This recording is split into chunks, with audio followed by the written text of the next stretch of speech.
எரிவாயு விநியோகம் செய்வதில் சிக்கல், மக்களுக்கு வெளியான அறிவிப்பு. 500 நெருங்கிய உயிரிழப்பு மேலும் அதிகரிக்கும் என அச்சம்.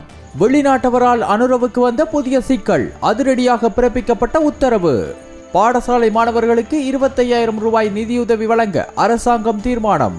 வெள்ளத்தில் சிக்கி பறிபோன ஆயிரக்கணக்கான உயிர்கள், கரையொதுங்கிய உடல்கள். முன்னாள் நாடாளுமன்ற உறுப்பினருக்கு பிறப்பிக்கப்பட்ட பிடியாணை. 1500 பேருந்து சேவைகள் ரத்து, தொடரும் நெருக்கடி நிலைமை. நிவாரண உதவிகளை வழங்க விடாமல் முட்டுக்கட்டை போடும் அரசியல்வாதிகள்.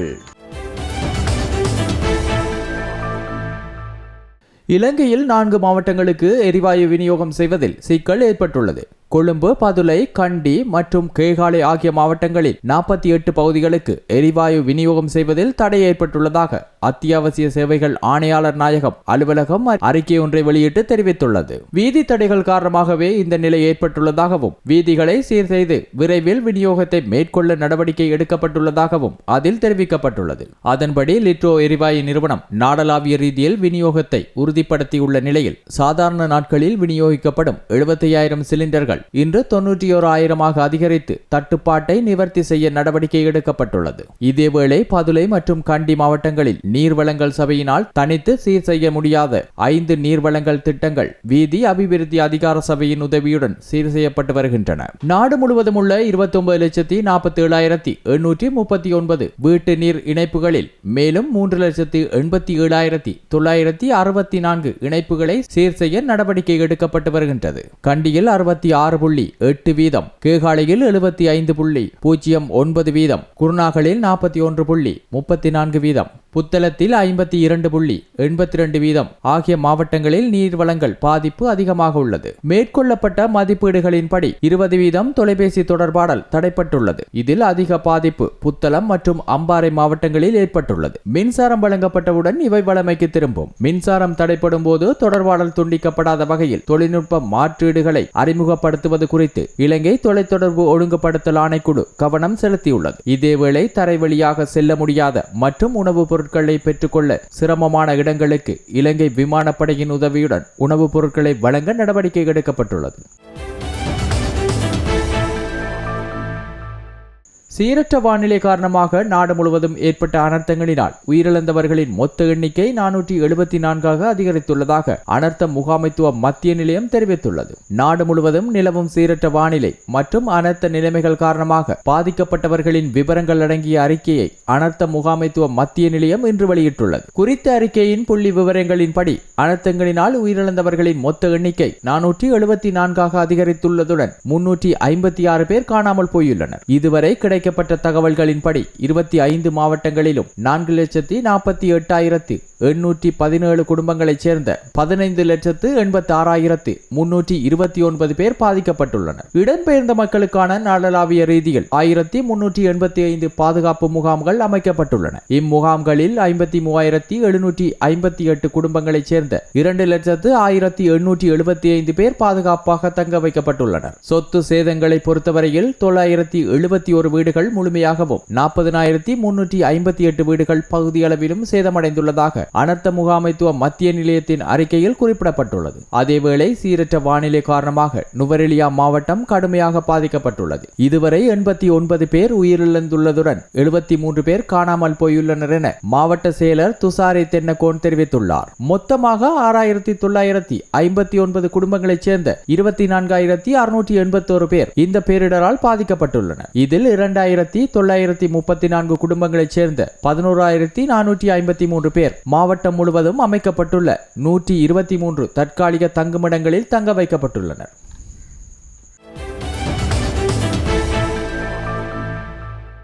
ஜனாதிபதி மற்றும் சில அரசாங்க அமைச்சர்களுக்கு எதிராக சமூக ஊடகங்களில் அவதூறான அறிக்கைகளை வெளியிடும் நபர்களுக்கு எதிராக அவசர கால சட்டத்தை நடைமுறைப்படுத்துமாறு பிரதியமைச்சர் சுனில் வட்டகல போலீசாருக்கு அறிவுறுத்தியுள்ளார். போலீஸ் அதிகாரிகளுடனான சந்திப்பின் போது அவர் இந்த அறிவுறுத்தல்களை வழங்கியுள்ளார். ஜனாதிபதி மற்றும் அரசியல்வாதிகள் மீது ஆதாரமற்ற சேறு பூசும் நடவடிக்கைகள் அதிகரித்துள்ளன.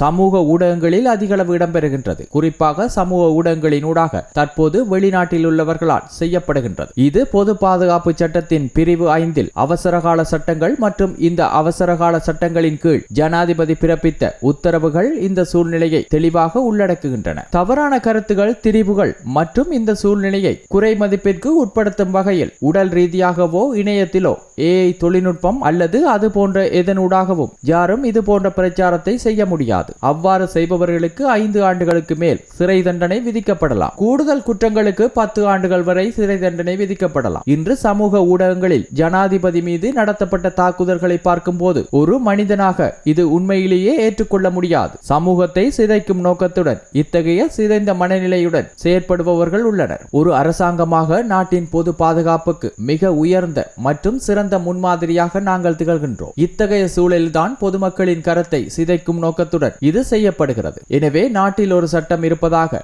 நாங்கள் கூறுகிறோம். அனைத்து குடிமக்களும் அந்த சட்டத்திற்கு கட்டுப்பட்டவர்கள். அவ்வாறு செயற்படாதவர்களுக்கு எதிராக நாம் மிக உயர்ந்த சட்ட நடவடிக்கை எடுக்க வேண்டும் என்று தெரிவித்துள்ளார். வெள்ளம் மற்றும் மண் சரிவு காரணமாக பாதிக்கப்பட்ட பாடசாலை மாணவர்கள் ஒவ்வொருவருக்கும் அவர்களின் கல்வி நடவடிக்கைகளுக்காக 25,000 ரூபாய் வழங்க அரசாங்கம் தீர்மானித்துள்ளது. குறித்த நிதியை ஜனாதிபதி நிதியத்திலிருந்து வழங்க தீர்மானித்துள்ளதாக ஜனாதிபதி ஊடக பிரிவு தெரிவித்துள்ளது. இதேவேளை அனர்த்தத்தினால் பாதிக்கப்படாத மாகாணங்கள் மற்றும் மாவட்டங்களில் உள்ள பாடசாலைகள் எதிர்வரும் டிசம்பர் 16ஆம் தேதி மீண்டும் திறக்கப்படும் என்று கல்வி அமைச்சு அறிவித்துள்ளது. மேலும் அனர்த்தத்தினால் பாதிக்கப்பட்ட பகுதிகளில் உள்ள பாடசாலைகளை அந்தந்த மாகாண மட்டத்தில் நிலைமையை கருத்தில் கொண்டு மீள திறக்க நடவடிக்கை எடுக்கப்படும் என்று தெரிவிக்கப்பட்டுள்ளது. அதேபோல் சீரற்ற வானிலை காரணமாக கல்வி பொதுத்தராதர பத்திர உயர்தர பரீட்சையின் மீதமுள்ள பாடங்கள் 2026ஆம் ஆண்டு ஜனவரி மாதம் வரை ஒத்திவைக்கப்பட்டுள்ளமை குறிப்பிடத்தக்கது.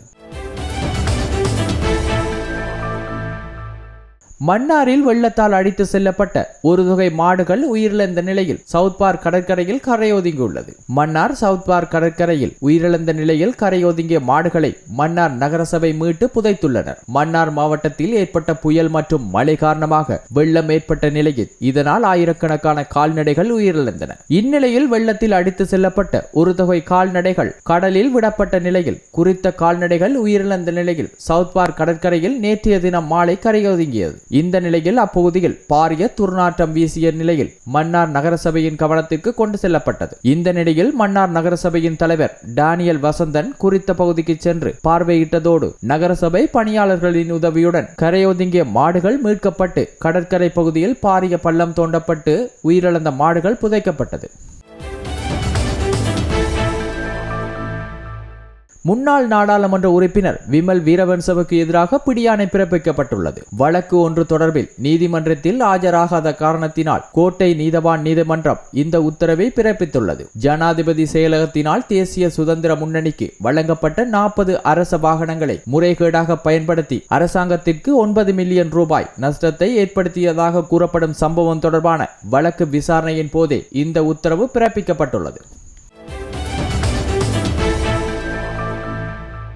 டிட்வா சூறாவளியால் ஏற்பட்ட அனர்த்த நிலைமை காரணமாகவும் வீதி தடைகள் காரணமாகவும் இலங்கை போக்குவரத்து சபையின் சுமார் 1500 பேருந்து பயணங்கள் ரத்து செய்யப்பட்டுள்ளன. இந்த பேருந்துகளில் பயணிப்பதற்காக 15,000 பயணிகள் முன்கூட்டியே ஆசனங்களை முன்பதிவு செய்துள்ளதாக சபையின் ஆசன முன்பதிவு சேவையை மேற்கொள்ளும் நிறுவனம் குறிப்பிட்டுள்ளது. அவர்கள் முன்பதிவு செய்த ஆசனங்களுக்காக தமக்கு விரும்பிய வேறொரு தினத்தில் ஆசனங்களை பெற்றுக்கொள்ளும் வசதி உள்ளதாக ஆசன முன்பதிவு சேவையை நடத்தும் நிறுவனத்தின் செயற்பாட்டு அதிகாரி விமல் ஸ்ரீவர்த்தன தெரிவித்தார். இதற்காக 1315 அல்லது 0731311050 என்ற இலக்கங்களை தொடர்பு கொண்டு வேறொரு வசதியான தினத்தை பெற்றுக் கொள்ளுமாறு இதற்காக எவ்வித மேலதிக கட்டணமும் அறவிடப்பட மாட்டாது என்றும் அந்த அதிகாரி மேலும் குறிப்பிட்டுள்ளார். தற்போது நுவரேலியா, நாவலப்பட்டி, 87ஆம் இலக்க யாழ்ப்பாண வீதி, வளப்பனை, மூதூர், பிபிலியா ஆகிய இடங்களுக்கான பேருந்து சேவைகள் இயங்கவில்லை என்றும் ஏனைய இடங்களுக்கான பேருந்து சேவைகள்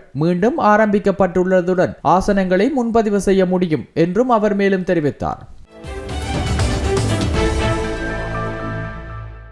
உலக நாட்டு மக்களால் அதிகம் ஈர்ப்பு கொண்ட இலங்கை எனும் அழகிய நாடு இன்று பேரனர்த்தம் காரணமாக நிர்மூலமாகியுள்ளது. இயற்கையின் வனப்புகளை கொண்ட பல மாவட்டங்கள் அதன் சுயத்தை இழந்துள்ளதுடன் அந்த பகுதிகளைச் சேர்ந்த மக்கள் தமது வாழ்வாதாரங்களையும் இழந்து தவித்து வருகின்றனர். இவ்வாறான நிலையில் அரசியல்வாதிகள் தமது எதிர்கால அரசியல் நலன்களை அடிப்படையாக கொண்டு செயற்படும் சம்பவங்கள் அதிகரித்துள்ளன. பாதிக்கப்பட்ட பகுதிகளுக்கு பல தரப்பினரும் சென்று உதவிகளை வழங்கி வருகின்றனர். எனினும் அந்த பகுதியைச் சேர்ந்த அரசியல்வாதிகள் அதற்கு முட்டுக்கட்டையாக செயற்படுவதாக குற்றம் சாட்டப்பட்டுள்ளது. இதன் காரணமாக பேரிடரால் பாதிக்கப்பட்ட மக்கள் உதவிகளை பெற்றுக்கொள்ள முடியாத நிலையில் பசியுடன் காத்திருக்கும் அவல நிலை ஏற்பட்டுள்ளது. பல பகுதிகளில் அரசியல்வாதிகளுக்கும் உதவி செய்ய சென்ற குழுவினருக்கும் இடையில் மோதல் நிலைமை ஏற்பட்டு கடுமையாக தாக்கப்பட்டுள்ளனர். இது தொடர்பில் போலீஸ் முறைப்பாடுகள் செய்யப்பட்டுள்ளதாக பாதிக்கப்பட்டவர்கள் தெரிவித்துள்ளனர். இதேவேளை அரசியல்வாதிகள் தமது அரசியல் லாபங்களை தேடி வரும் நிலையில் நாட்டுக்கு வந்துள்ள சுற்றுலா பயணிகள் மக்களுடன் மக்களாக களத்தில் இறங்கி செயற்பட்டு வருகின்றனர். பெருமளவானவர்கள் நிவாரண பொருட்களை சேகரித்து உரிய தரப்பினரூடாக மக்களுக்கு வழங்கி வருகின்றனர். மற்றொரு சுற்றுலா குழுவினர் வீதிகளில் இறங்கி பாதிக்கப்பட்ட பகுதிகளை சுத்தம் செய்து வருகின்றனர். நாட்டை சுற்றி பார்க்க வந்த சுற்றுலா பயணிகள் மனிதாபிமானமாக செயற்பட்டு வரும் நிலையில் மக்களின் வாக்குகளை பெற்று அரசியல் செய்யும் இந்த அரசியல்வாதிகளின் செயற்பாடுகள் குறித்து மக்கள் கடும் அதிருப்தி அடைந்துள்ளனர். இதேவேளை சில பகுதிகளுக்கு அனுதாபம் தேடும் வகையில் வீடியோ குழுவினருடன் சென்ற பல அரசியல்வாதிகள் மக்களால் விரட்டி அடிக்கப்பட்டுள்ளமை குறிப்பிடத்தக்கது.